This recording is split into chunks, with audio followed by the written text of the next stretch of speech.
Welcome back to another UCL Fantasy video and podcast ahead of match day 9, and this will be the best Limitless team where I build the best 50-man squad for this specific match day. If you haven't used the Limitless yet, I think now is probably the best time to use it. If not, you're looking at match day 10. But in terms of semi-finals and final, I really think you're selling yourself short if you don't use the Limitless beforehand. And my preference is to use it in the group stages. Afterwards, match day 8 for me seems like the very best time to use this chip. You have an unlimited budget for a specific match day. It operates like a free hit. And in the following game week, your team will revert back to how it was before you deploy the chip. If you have enjoyed this video, smash the like button and subscribe if you're new. Let's get this video to over 200 likes and let's keep on pushing towards 23k subscribers and beyond. The aim is to also record and upload the best wildcard team selection, and do the deadline stream at the usual time. So from 6 p.m. UK time up until the deadline. That is going to be the aim. Be sure to smash the like button to show your support and to make all of that possible. And check out all the other links in the description below for the Patreon, Championships Discord server, the UCL Fantasy League, Draft Town, and also Spotify and Amazon Music. Leave a 5-star review and listen to those podcasts as well. Without further ado, let's jump straight into it. Before I highlight the best goalkeepers for matchday 9, I want to talk about the injury news and suspensions. So if you aren't aware, yellow cards reset in matchday 11 after completion of the quarterfinals, and one particular example of a player who's accumulated 3 yellow cards and is suspended for the first leg of the quarterfinals is Hakimi. He will not be available against Barcelona at home, so just bear that in mind and sell him if possible. Now, in terms of players that are 1 yellow card away from suspension, that includes the likes of Ruben Dias, Mats Hummels, Skriniar, Lucas Hernandez, Ugarte, Araujo, João Felix, Sergio Roberto, Ferran Torres, Frankie de Jong, Yamal, Christensen, Lino, De Paul, Savic, Morata, Hermoso, Camavinga, Bellingham, Vinicius Jr., Declan Rice, Havertz, Alphonso Davies, Goretzka, and Sacha Boey. All of those players are 1 yellow card away from suspension. If they can go through matchday 9 and 10 without a booking, they will be in the clear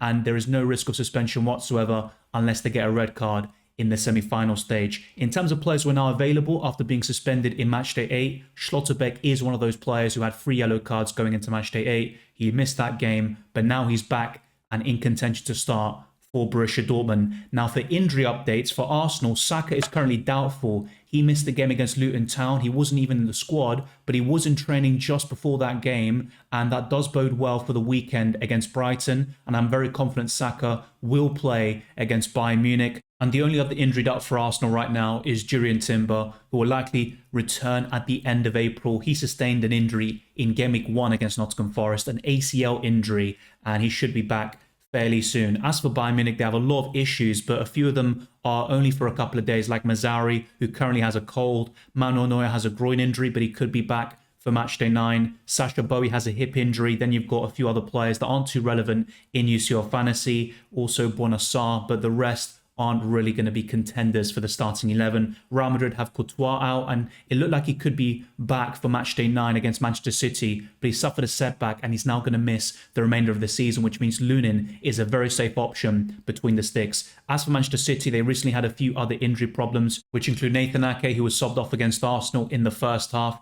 He has a calf injury, but we don't know the full extent of that problem. But Pep Guardiola suggested they could be out for even longer than the other absentees, which also includes Kyle Walker, who has a hamstring problem, but he could be back for matchday 9 as Kyle Walker recovers very well from injuries, according to Pep Guardiola. And Edison is the other absentee with a thigh injury, but he could be back in a couple of days' time. Then we have Atletico Madrid, who have Hermoso and Lamar, who are currently injured. Borussia Dortmund have Marlon, Bamba, Sabitzer, and Bensabani, who are all currently out. Paris Saint-Germain have Kurzawa, Sergio Rico, Kimpembe, and Barcola. All of the return dates are kind of varied, and Sergio Rico, for example, is out for the rest of the season. And as for Barcelona, Andreas Christensen, Frankie de Jong, and Pedri are all out, but the last two, de Jong and Pedri, are back in training, so they should be in contention to start in matchday 9 against Paris Saint-Germain. So let me know your thoughts down in the comment section below. There could be more injuries and problems happening over the weekend. I'll keep you updated on this channel in the comment section and in future videos, podcasts,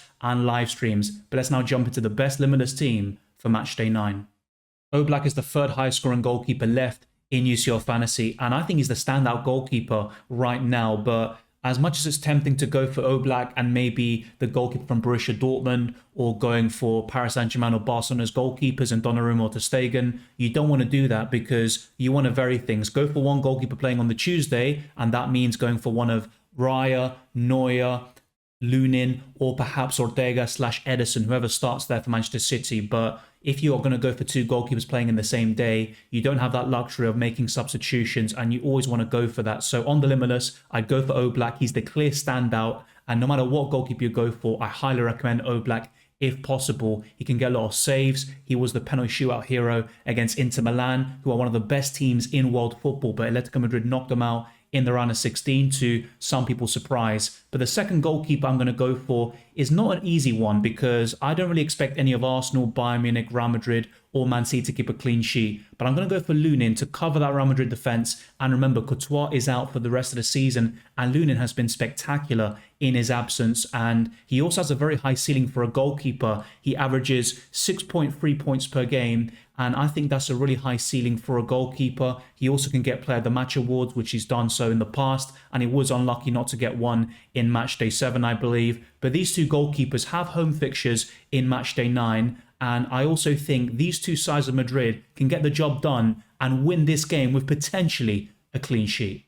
Arsenal have been spectacular in this calendar year, with only 4 goals conceded in 10 Premier League matches, with 9 victories and 1 draw. And they're just looking imperious both offensively and defensively. And Saliba in FPL in the last 2 game weeks has accumulated 7 points in each match against Man City away and Luton Town at home. So I really back Saliba in UCL Fantasy. He offers the best value of any Arsenal defender. You can go for Ben White, Gabriel, or perhaps Kivior, who should come back into the starting 11. But Saliba is safe and secure. He also is very good for ball recovery. So I'd highly recommend Saliba, who's even cheaper than Gabriel in this fantasy format. Now, the second defender I'm going for has been quite poor in all competitions, but he's really stepped up in the Champions League, and in a recent game against Bayern Munich in a 2-0 win, he made an incredible goal line clearance, and I'm referring to Mats Hummels, who is a ball recovery machine, and I expect Atletico Madrid to win this game, but Hummels could still get you 4 to 5 points through ball recoveries alone, and I think will be quite tight. I don't expect either team to score that many goals, so I think Mats Hummels is a great option in the heart of that defence, and I know Maatsen and a few other options from Borussia Dortmund like Rice and Schlotterbeck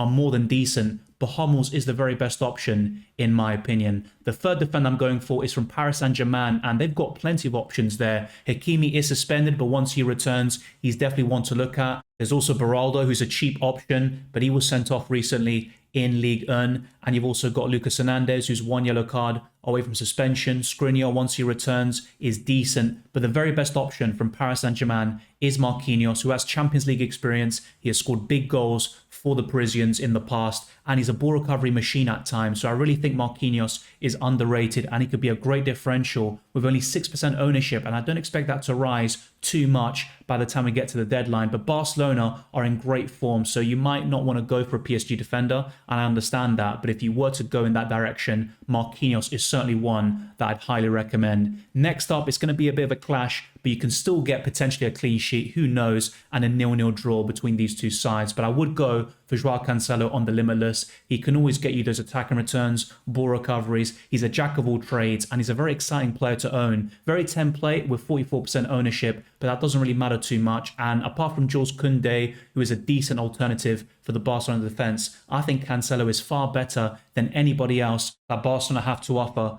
in UCL Fantasy. And the final defender is Molina to double up on Atletico Madrid defensively. I think that's the best team to double up on in Matchday 9. Home fixture, I would back them to win this game with a clean sheet if I had to pick a clean sheet out of any of these games, which is extremely tough to do. And that is mainly based on maybe how you see it on paper. And football is certainly not played like that. But Molina's been very impressive this season in the Champions League. He's averaging 5 to 6 points per match day, whether it's ball recoveries or getting assists, winning penalties. Molina can do it all. And for Argentina in the World Cup, he was also exceptional, scoring a crucial goal against the Netherlands. And Molina has just grown and grown under Simeone into one of the best wing-backs in world football. So this defensive line is quite decent. There's no Ruben Dias or any Man City defenders, but you can go for one of them instead of Marquinhos as one particular example. But I'm very happy with this balance, and I also think 1 or 2 clean sheets is possible with this backline. As I mentioned towards the beginning of this video and podcast, Saka is doubtful, but I would expect him to start over the weekend against Brighton, as he only narrowly missed out against Luton Town in Game Week 31. He was in training just before that game took place, and against Bayern Munich, I'm 100% convinced he's going to play that game, and Arsenal need him to go far in this competition. Bayern Munich won't be easy. I know they struggled a bit this season, and Thomas Tuchel was leaving at the end of the campaign, but their individual quality, their experience, both the manager and the players, they've won Champions Leagues in the past. I don't think Bayern Munich will be easy by any stretch of the imagination. There could be plenty of goals in this game, and I would back the attackers more so than the defenders. But of course, Arsenal are more solid defensively than the Bavarians, and if you had to go for any Arsenal defenders, I'd go for the likes of Saliba, Gabriel, or even Raya in goal, and not so much with Bayern Munich. But you may feel differently, and I encourage you to leave your thoughts down the comment section below. In the midfield, I would kind of cover both teams offensively, and Saka is one of those options who you really want to have in your squad. He's a template pick. He's got a high ceiling, a bit underwhelming against Porto in both legs, but in the group stages, he was one of the very best options in UCL Fantasy. And this might surprise you, but I'd also consider doubling up on the Arsenal attack with Martin Odegaard, who was also incredible against Luton Town, and he's had a great calendar year. Ever since he returned from his injury and put the illnesses and injuries behind him, he has been exceptional for Arsenal, not putting a foot wrong. There might have been the odd performance that was a bit below par, but he always makes up for it with his work rate, and he sets the tone for the rest of that Arsenal team as the captain. And Odegaard has that player of the match potential that is very important in UCL Fantasy, and the same goes for the highest scoring midfielder left in UCL Fantasy in Jude Bellingham. But one more yellow and he's suspended, so you really need him to go past match day 9 without a booking to really be safe and comfortable about it. But Bellingham is owned by the vast majority of UCL managers in this game, and I think he's the very best option in the midfield period. He's still criminally underpriced, and he's also in great form in general. He always seems to be at Real Madrid. He's had a great start to his life in Madrid. Now, the fourth midfielder I'm going to go for is where I'm talking about that balance and covering both teams offensively in that big matchup on Tuesday. I'm going for Jamal Musiala, who is an incredible talent, one of the best dribblers in world football. And I think he's probably the key man for Bayern Munich. I know Harry Kane is the other one to look out for, but I think if Musiala ticks, he could drag Bayern Munich over the line into the semi-finals. And if I had to go for any Bayern Munich midfielder, Musiala definitely wins that battle by a landslide. I usually like Leroy Sané in UCL Fantasy, but this season I haven't felt the same way, and he hasn't scored in over 20 games in all competitions. So I wouldn't go for Coman or Leroy Sané, although it's worth mentioning that Coman has a great record in big games. But Musiala for me is the main guy, and if he has a good game, Bayern Munich have a great chance of winning the match. And the final midfielder is another talent, one of the best midfielders in world football on current form. He just scored a hat-trick against Aston Villa, and I'm talking about Phil Foden to complete this midfield 5. And in terms of Man City, you've also got Kevin De Bruyne and Bernardo Silva to think about. Even Rodri is a good choice on the wildcard or your normal teams. But on the Limitless, I always favour these attacking players, and Phil Foden is the very best Man City attacker, even over Erling Haaland right now. So I'd go for Phil Foden without a question. I know he's also not the most expensive player, and sometimes you want to go for these premiums like De Bruyne to really go over the budget, but that's not necessary with this Limitless team. Just go for Phil Foden, who's in incredible form, and he's the favourite right now to win the Premier League Player of the Season. Let me know your thoughts about this midfield 5 and the balance. If there are any positions you don't like across the board, I'd be very intrigued to know. And tell me what you like about this Limitless team as well. Will you be playing the chip this week, or are you using the wild card? But now, let's complete this squad with the 3 forwards.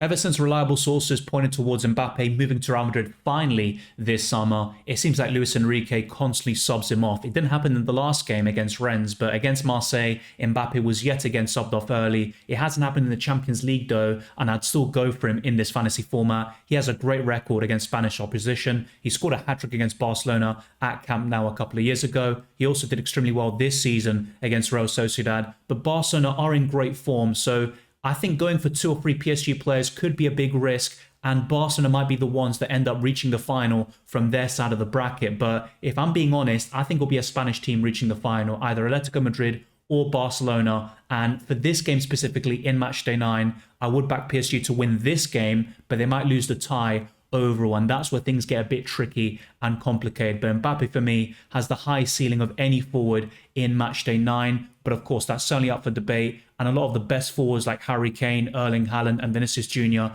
have very tough games, to say the least. Now, the second forward I'm going to go for does include one of those names in Harry Kane, who is facing Arsenal, so this is a big matchup, obviously a big clash and conflict between your squad if you go for a Saliba or any other Arsenal defender alongside two Bayern Munich attackers. But Harry Kane has a great record against the Gunners. I believe 7 of his last 10 goals against Arsenal have come from penalties, but even from open play, he can cause damage. Musiala and Kane are integral to Bayern Munich, and if they have good games, I believe they will go through to the semi-finals, and Arsenal need to do their very best to keep both of them quiet, which is a very tall order indeed. Even with Bayern Munich struggles, they score the most goals in the Bundesliga, and they can thrash teams on their day. Now, the final forward I'm going for is a massive differential, and I still like Vinicius Jr. and Erling Haaland. If you back a certain team in Matchday 9, you could go for him, and my personal preference between those two for this match day would be Vinicius Jr. I would back Real Madrid slightly more than Manchester City, but I'm going to go for Antoine Griezmann, who hasn't been great recently in La Liga, but he scored a crucial goal for Atletico Madrid to advance to the quarterfinals and beating Inter Milan in the process. And Griezmann in the Champions League has been very impressive. He averages 5.8 points per game, just like Vinicius Jr., and I think it's worth going for 2 or 3 Atletico Madrid players in Matchday 9, but also for Matchday 10 potentially. And I like this balance in terms of having 8 players playing on the Tuesday and 7 on the Wednesday. Always be wary about that. In terms of my own budget, this team would be 9.8 million over that limit. But remember, the limitless means budget restrictions aren't a problem, and so long as you have 2 goalkeepers, 5 defenders, 5 midfielders and 3 forwards, and also adhere to the club limit, which is 5 per club at the quarterfinal stage, you should be good to go, and you can do anything you please. And there are plenty of alternatives in each position. Kevin De Bruyne in the midfield, in the forward line Erling Haaland and Vinicius Jr., with the Brazilian being my preference. In the defense, you can also go for Ruben Dias or a Man City defender, and you've also got plenty of others in each club. Even for Atletico Madrid, you can go for Hermoso if he returns from injury, and also Gabriel from Arsenal. Maybe you want to cover Bayern Munich defensively instead. But in terms of the captaincy, I'm not going to lie, I'm very conflicted, especially for the Tuesday. But my current thinking is to captain Bellingham on the Tuesday. And for the Wednesday, I'd probably go for Kylian Mbappe. But I don't think there's a clear standout captaincy option in general. Maybe it could be worth going for an Atletico Madrid player like Molina or Griezmann as a huge differential. Because apart from that, I don't see many games having a clear favourite or victor there. And of course, I could be completely wrong. Maybe Borussia Dortmund are the ones who end up triumphing in Matchday 9 or go through to the semi-finals. But I'm really in 2 minds about a lot of these games. They're very close. I think Real Madrid, Man City, whoever wins that will be the outright favourite to win the Champions League. And as for Arsenal, Bayern Munich, I think Arsenal are the better team, but Bayern Munich, with their Champions League experience and their individual quality, they could have enough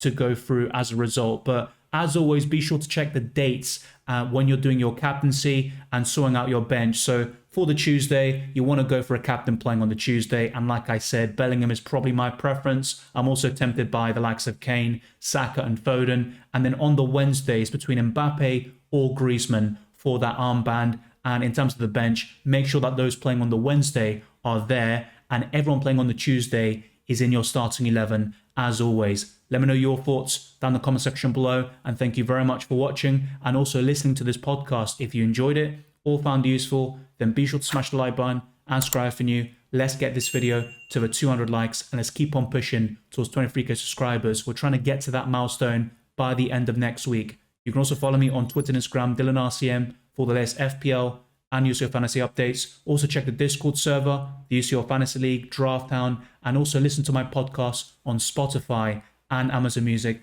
Leave a 5-star review on those platforms. I wish you all the best of luck for Matchday 9 and the rest of the season, and I'll see you next time.